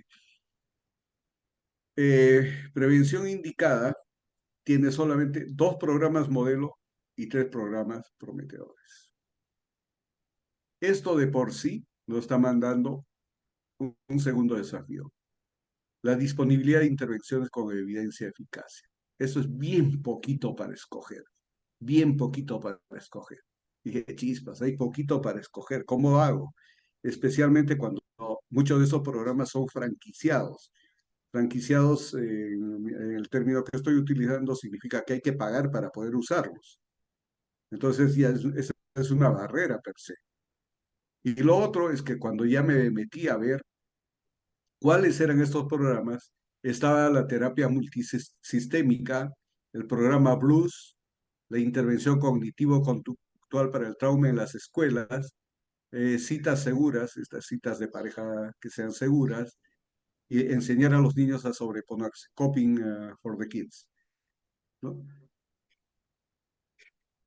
Acá es donde dije, chispas, ¿y dónde están mis favoritos? ¿Dónde están mis chocheras? ¿Dónde están esos que me gustan? ¿Dónde están las entrevistas motivacionales? ¿Dónde están las consejerías breves? Todo el paquete de consejerías breves y las entrevistas motivacionales no están en el blueprint. Bah, ya renegué un poco, dije, nah, ese blueprint se pone muy exquisito, es un club muy selectivo. Dije, de repente no han pasado y están en proceso de selección. Así que, oh, yo soy serrano, cusqueño, creo que hemos nacido con la chapa, cuando dudamos no le creemos, eso creo que nos enseñaron en el colegio. Voy a buscar qué pasa. Y esto es lo que me voy a encontrar. Empecé a buscar si realmente la entrevista motivacional se podía utilizar para hacer prevención. Eh, entendiendo que la entrevista motivacional tiene ese propósito de movilizar a las personas que no quieren entrar en un tratamiento o de repente en prevención o en consejerías para que pasen de esa etapa precontemplativa a una contemplativa de querer entrar por lo menos al tratamiento o a la consejería. Eh, pero también escuché muchas veces que las entrevistas motivacionales se pueden utilizar como prevención, como intervenciones preventivas de uso de sustancias psicoactivas. Y aquí es donde me encuentro con esta ingrata sorpresa que hice de un artículo de Lee C. del 2016, que es una revisión sistemática con metaanálisis. Esto para los que no están familiarizados con ese lenguaje, ese es el sistema de evaluación que se tiene para saber si algo funciona o no funciona para lo que dice que va a funcionar. Acá me pusieron todos los estudios de entrevistas motivacionales en relación a uso de sustancias psicoactivas y qué cosa es lo que encontraron. Que no tenía ningún efecto estadísticamente significativo en cambio de las conductas de consumo de drogas. O sea, no previene el consumo de drogas. Eh, para consolarme, empecé a leer ya con otros ojos.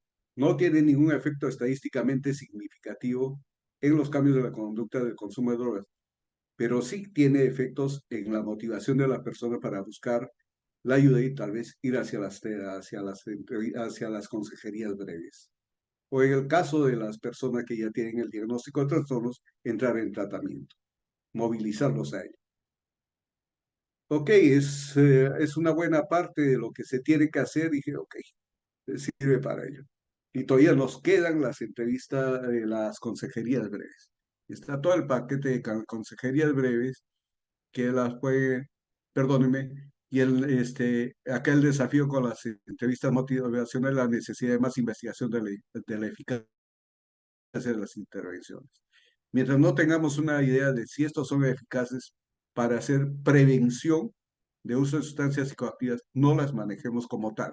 Manejémoslo como un mecanismo de motivación tal como están diseñados para que las personas entren hacia la búsqueda de las consejerías breves en el caso de la prevención indicada o vayan buscando tratamientos si es que ya los síntomas y signos ameritan una batería de diagnóstico más rigurosa y puedan ser tratados adecuadamente.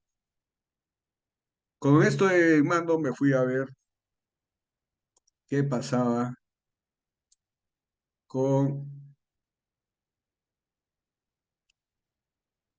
a las intervenciones breves, todo el paquete de intervenciones breves. Luego de leerlas, lagrimear con la lectura, desgraciadamente les tengo que resaltar esto. Es importante destacar que las intervenciones breves no parecen ser universalmente eficaces para la prevención de uso de sustancias psicoactivas, por lo que se requiere una exploración adicional de los mediadores y moderadores de los efectos para ayudar al mecanismo de cambio de estas intervenciones y a qué subpoblaciones deben dirigirse y con qué intervenciones breves. Es decir, tampoco tienen efecto en la prevención. Es posible que a mí sí me causó una bastante sorpresa porque este no es el terreno que manejo con cierta solvencia, sino es el terreno que, gracias Diana, te lo voy a agradecer. Conversamos y te decía, oye, por ahí hay que explorar rápidamente esto porque parece ser que es un tema que se va a tener que abordar rápido porque la prevención indicada tenemos que resolverla. Y me obligué a leer y a revisar una serie de documentos para poder charlarles a ustedes. Y tenía realmente toda la esperanza en mi cabeza, estaba lo que amigos muy queridos, amigos muy cercanos, que trabajan con terapia o con entrevistas motivacionales y con intervenciones breves, casi me habían convencido de que estas son las que previenen el uso de sustancias psicoactivas en condiciones eh, para poblaciones que requieren prevenciones indicadas, pero esto es lo que me he encontrado en en la literatura científica. Y este artículo es también bastante reciente, ¿no? Entonces, nos pone una alerta en la cual aquí el desafío es necesidad de más investigación de la eficacia de intervenciones. ¿Cómo se mide la eficacia? Comparando un grupo a un solo grupo que sea muy homogéneo, que se divide en dos, y a uno se les da una intervención, una entrevista, una intervención breve X, y al otro se le da otro tipo de intervención que sea la cotidiana, la usual, la que siempre se usa, y seguirlos a lo largo del tiempo y para ver si es que hay diferencia en los resultados en cuanto a la prevención de uso de sustancias psicoactivas. Ahí también confieso que dije, chispas, me estoy volviendo demasiado fundamentalista. Yo soy fundamentalista de la prevención, pero no puedo estar ciego. Eso es exigir demasiado cuando aquí, esta es la zona gris. Aquí es donde hay que trabajar poniendo distintos tapones, creo, creo que viene en este resumen. Determinar cuál es la magnitud de cada uno de los grupos que necesiten intervenciones selectivas e indicadas, contar con profesionales capacitados en prevención selectiva e indicada, contar con intervenciones que tengan evidencia de eficacia y adaptarlos a las características locales. Creo que esto se puede montar con algún modelo que se pueda hacer a partir del trabajo conjunto de un grupo de profesionales que estén estandarizados, hacer más investigación de eficacia de las intervenciones indicadas y desarrollar casi lo único que nos queda, los protocolos de referencia y contrarreferencia entre el sistema educativo y el sistema de salud. Y al principio de todo esto le dije, voy a tocar este tema de los dos modelos, el modelo del Instituto de Medicina, que es el que utilizamos en prevención y tratamiento de sustancias psicoactivas, que puede ser muy bien aceptado y es bien aceptado en los ámbitos educativos, versus el que tenemos en el sistema de salud, que es el de prevención primaria, prevención secundaria y tratamiento. El sistema de salud para acceder al tratamiento tiene que haber pasado por los otros dos sistemas previos. Entonces, no es que yo de la escuela le cuento, este chico tiene esto, y tú me lo incorporas a tu sistema y lo incorporas con los seguros que pueda tener, seguro social, subvenciones del Estado, etcétera, para que entre en la prevención indicada en un centro de salud mental. Y me lo devuelves con los informes, cuando ya le hayas dado de alta, sin que el chico tenga necesidad de abandonar el sistema escolar. Me va a decir, oye, pero para poder meterlo en mi sistema necesito que haya pasado primero por el Aposta, por el hospital de nivel 2, para que venga a este hospital de nivel 3, donde yo le pueda hacer eso. O sea, tiene que recorrer todo el largo camino. Entonces, idealmente funcionaría muy rápido, pero hay un trabajo fuerte de articular educación que tiene una lógica y el Ministerio de Salud que tiene otra lógica. Esa era la importancia de haber conversado con un poquito de detenimiento los dos modelos, el modelo de salud pública y el modelo de Instituto de Medicina. Finalmente, para lograr la construcción de esa patria justa y equitativa y en desarrollo, creo que el desafío mayor es normalizar las prácticas de prevención en el ámbito escolar y construir una cultura de prevención en todo nuestro país, en toda nuestra comunidad. De esta forma creo que vamos a lograr que nuestros niños y adolescentes alcancen todo su potencial y puedan desarrollarse adecuadamente y se vuelvan miembros que construyan una sociedad sana. Voy a terminar leyéndoles esto, que es algo que escribió Osher en el 2010. Hay suficiente conocimiento para seguir un enfoque basado en evidencia para prevención y para rechazar una serie de prácticas ineficaces y a veces equivocadas, que continúan siendo usadas ampliamente en las intervenciones. Es decir, no hagamos intuitivamente la prevención porque vamos a hacer daño. Basémonos en la ciencia, basémonos en la investigación, basémonos en las buenas prácticas profesionales, tengamos tengamos una orientación ética y no hagamos daño sin querer, solamente por ser o voluntariosos o por trabajar sin el respeto a lo que la ciencia nos indica. ¿Sí? Ok, nuevamente Flores de Paraguay. Ahora sí, preguntas y comentarios. Espero que se haya entendido. Si los que puedan prender sus cámaras las prenden, sería genial para no sentirnos solos. Gracias, Diego. Bueno, muchas gracias, Fernando. Mientras vamos esperando las preguntas del público, de quienes nos acompañaron, o algún comentario, agradecerte nuevamente en nombre de la Sociedad Paraguaya de Psicología por este compartir de todo lo que no solo conoces, sino aplicás en todo lo que tiene que ver en la prevención. Y ayudarnos a cambiar un poco ese chip, cambiar de paradigma de todo esto que nos ofrecías hoy, ¿verdad? Lo que nos comentabas de dejar de lado los términos, por ejemplo, como droga, y usar el término de sustancias psicoactivas, entender por qué usar esas terminologías, entender cómo influye el macro y el microambiente en todo esto de la prevención, los desafíos que nos presentabas, ¿verdad? De poder tener más profesionales que puedan trabajar en esta área, de improvisar menos para no justamente causar daño, para entender cómo trabajar desde las políticas de prevención, el clima escolar, cómo se relacionan todo eso para que pueda tener más efecto todo esto que queremos hacer en los colegios, ¿verdad? Así que muchas gracias, Fernando, por todo esto que nos compartiste hoy.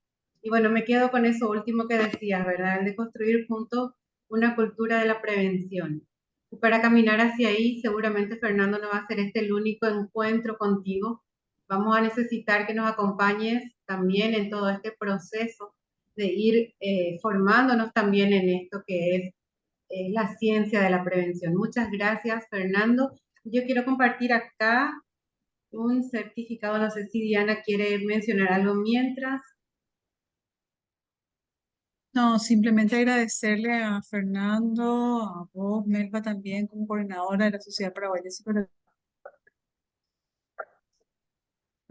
por abrir este espacio de reflexión sobre un tema que realmente nos atañe a todos y es un tema en el cual, como bien decías, Melba, mucho todavía hay que pensar, analizar y acercar nuestras características, nuestras peculiaridades, ¿verdad? Fernando es un amigo del Paraguay hace mucho tiempo, nos conocemos desde el 2016, creo, ¿verdad? Y hemos estado intercambiando en diversas ocasiones en distintos ámbitos. Pero sobre todo, Fernando es un apasionado de la prevención y del trabajo en esta área que nos compromete a todos, ¿no? Así que, bueno, más que nada agradecerle su disposición a colaborar con el gremio, con los psicólogos, psicólogas de nuestro país.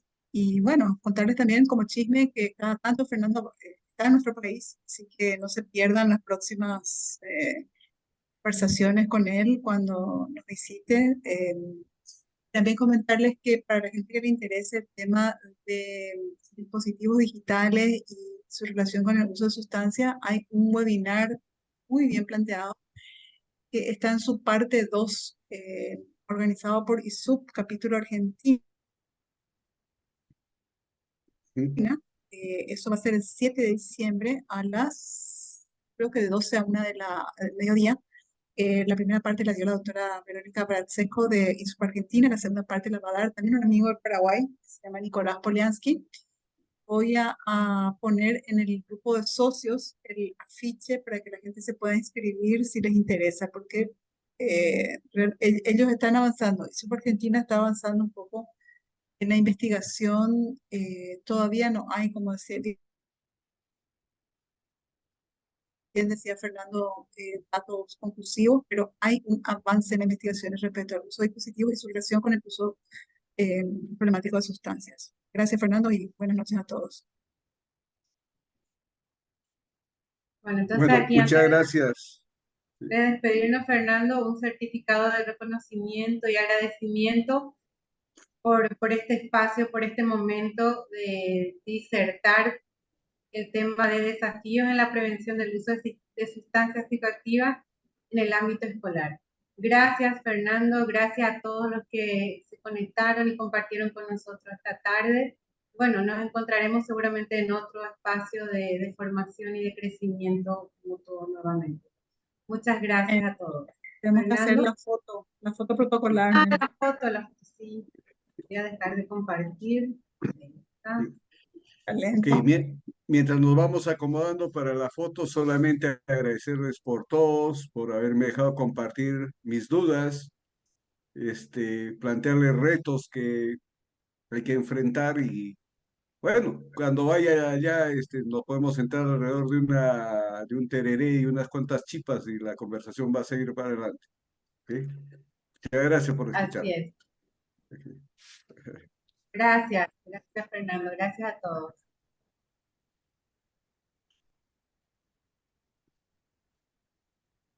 ¿La foto ya está? ¿O no? Ya, espectacular. Buenas noches, gracias. Ok, chao, Gracias, chao. muy amable. Muchas gracias a todos.